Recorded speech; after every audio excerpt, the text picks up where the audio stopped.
Comme prévu, Stability AI a sorti sa version Medium de Stable Diffusion 3.5 le 29 octobre 2024 et c'est un tout nouveau modèle qui vient compléter la version large de Stable Diffusion 3.5.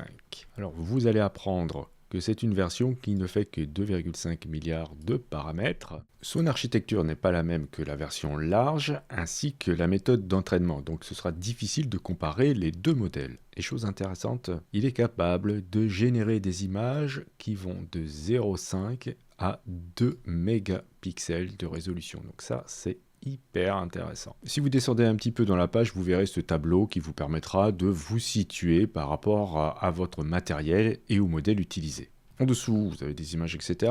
On va retrouver le fameux tableau que je vous avais montré la dernière fois. Alors, la version médium de 3.5 se trouve ici, donc à mi-chemin entre Playground et la version SD3 large Turbo. Au niveau de la licence, c'est toujours pareil. Et ensuite, vous pouvez cliquer là pour ouvrir cette page dans laquelle vous aurez encore plus d'informations concernant ce nouveau modèle. Donc là, l'image que vous voyez là, elle a été générée avec la version 3.5 médium. Donc c'est assez impressionnant, sachant encore une fois qu'il s'agit d'un modèle de base et que ce modèle sera bientôt fine-tuné par la communauté. Et comme il est léger, on va pouvoir plus facilement, quand ce sera disponible, ajouter des contrôles nets et IP adapteurs, et j'ai hâte que ce soit bientôt disponible. Donc on va descendre un petit peu encore une fois là, et on nous rappelle les définitions. Donc vous avez du 256, 512, 768, 1024 et 1440, ça c'est hyper intéressant. Autre chose importante, en ce qui concerne les tokens, avec Clip L et Clip G, vous ne devrez pas dépasser 77 tokens. Quant à T5, il pourra en supporter jusqu'à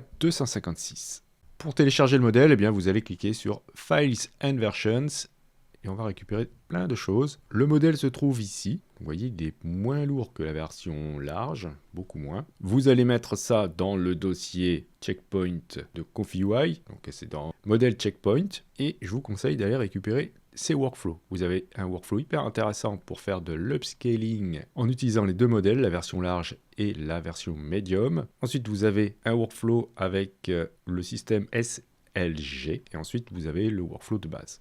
Voilà, vous récupérez ça, vous pourrez les ouvrir directement dans ConfigUI. Ensuite, vous pourrez récupérer la VAE, on ne sait jamais, ça pourra vous servir dans certains cas. Vous cliquez sur le dossier VAE, vous téléchargerez ce modèle que vous irez mettre dans le dossier VAE de ConfigUI. N'oubliez pas de le renommer, parce qu'ici c'est un nom standard, donc vous mettrez VAE SD 3.5 Medium par exemple. Et vous pouvez, si ce n'est pas déjà le cas, je le précise, parce que normalement vous devriez déjà l'avoir, dans Text Encoders, vous pourrez récupérer Clip G, Clip L et texte XXL FP16 ainsi que la version FP8, mais bien sûr à condition de ne pas l'avoir déjà récupéré. Normalement, on l'a depuis longtemps.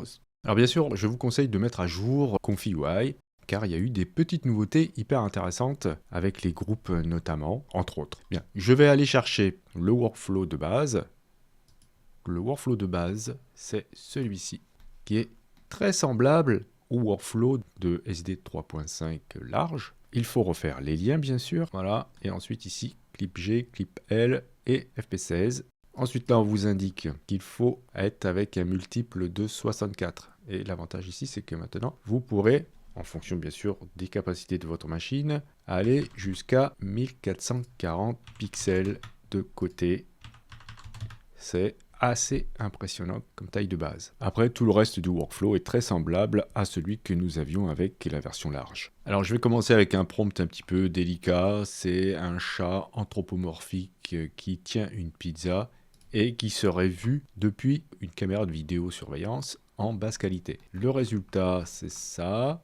Enfin, entre autres, hein, parce que j'en ai généré plein d'autres. Bon, comparé à ce que j'obtenais avec Flux, ça n'a absolument rien à voir, mais il ne faut surtout pas oublier que c'est un modèle de base. Donc, attendons de voir ce qui va se passer avec les modèles fine-tunés. Bon, au moins, il sait qu'on peut faire de la girafe.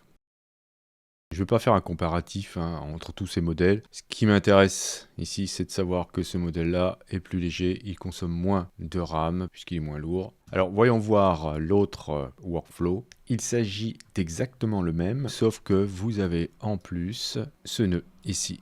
Skip Layer Guidance SD3. Alors en fait, ça va ne pas prendre en compte 3 couches, la couche 7, la couche 8 et la couche 9. Je ne sais pas encore pourquoi, j'attends de voir ce que Mathéo va nous en dire. Et le workflow est comme ça, c'est-à-dire qu'on vous propose de faire une comparaison entre la version où ça y est et la version où ça n'y est pas. Donc vous allez saisir ici un prompt. Notez que là aussi, comme la version 3.5 large, vous n'avez pas besoin de saisir ici de prompt négatif, ou alors vraiment très peu, puisqu'il n'y a que 10% qui sera pris en compte. Voici un exemple avec ce prompt. Un homme avec une expression contemplative marche dans une forêt l'automne, avec les couleurs orange, etc. etc.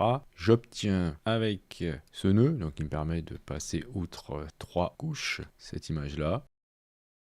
Et sinon, cette image-là.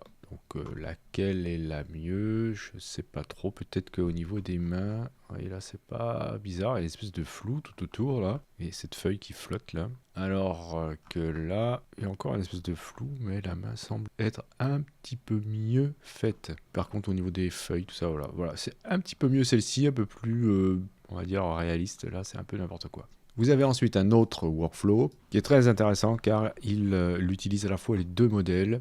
La version large qui va générer une image, qui est ensuite multipliée par 1,4, réinjectée dans un K-sampler, avec ici un départ à 30 steps, et du coup ça va générer une image beaucoup plus grande. Alors pourquoi ne pas rajouter ici aussi du coup ce qu'on a vu tout à l'heure, Skip Layer Guidance, alors ça serait pour la version 3.5 Medium. Je sais pas pourquoi ils l'ont pas ajouté du coup, s'ils disent que c'est mieux. Voilà, et ensuite on va taper notre prompt ici, je vais remettre le même que tout à l'heure, et on va voir ce que ça donne. Donc ça c'est la version SD 3.5 large, et ensuite ça passe pour quelques étapes avec la version 3.5 Medium, et on obtient une image beaucoup plus détaillée, puisque cette image-là a été multipliée par 1,4. Bon, c'est pas non plus la folie au niveau du résultat, en tout cas pour l'instant.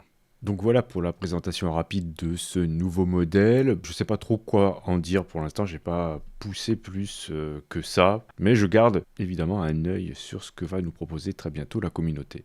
Je vous remercie d'avoir suivi cette vidéo. Si vous avez des questions, n'hésitez pas à le faire dans les commentaires. Si vous souhaitez soutenir cette chaîne, vous pouvez cliquer sur j'aime, c'est hyper important pour le référencement. Si le contenu vous plaît et que vous souhaitez vous abonner, n'hésitez pas à cliquer sur abonnez-vous. N'oubliez pas la petite clochette pour être averti des prochains tutos. Justement, on se dit à la prochaine pour un autre tuto.